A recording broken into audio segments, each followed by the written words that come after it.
நைட்டோட நைட்டு ஏதோ ஒரு பொண்ணு கூட்டிகிட்டு நான் வீட்டை விட்டு ஓட்டுனா அது வந்து நீங்கள் சொல்லலாம். இல்லைன்னா எங்கள் அப்பா அம்மா எழுதி நான் கல்யாணம் பண்ணால் இந்த கேள்வி நீங்கள் கேட்கலாம்.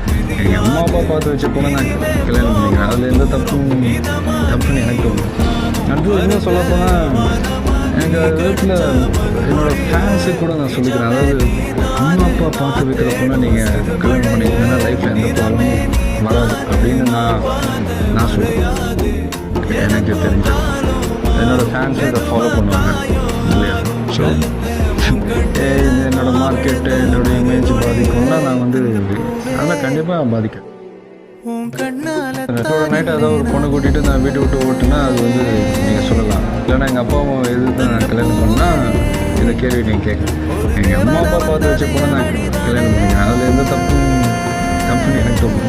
அடுத்து இன்னும் சொல்லப்போனால் எனக்கு அது விதத்தில் என்னோடய ஃபேன்ஸுக்கு கூட நான் சொல்லிக்கிறேன். அதாவது அம்மா அப்பா பார்த்து வைக்கிற பொண்ணை நீங்கள் கல்யாணம் பண்ணிக்கிட்டீங்கன்னா லைஃப்பில் எந்த ப்ராப்ளமும் வராது அப்படின்னு நான் சொல்கிறேன். எனக்கு தெரிஞ்சது என்னோடய ஃபேன்ஸும் இதை ஃபாலோ பண்ணுவாங்க இல்லையா? ஸோ இது என்னோடய மார்க்கெட்டு என்னோடய இமேஜ் பாதிக்கும்னா நான் வந்து அதெல்லாம் கண்டிப்பாக பாதிக்கும்.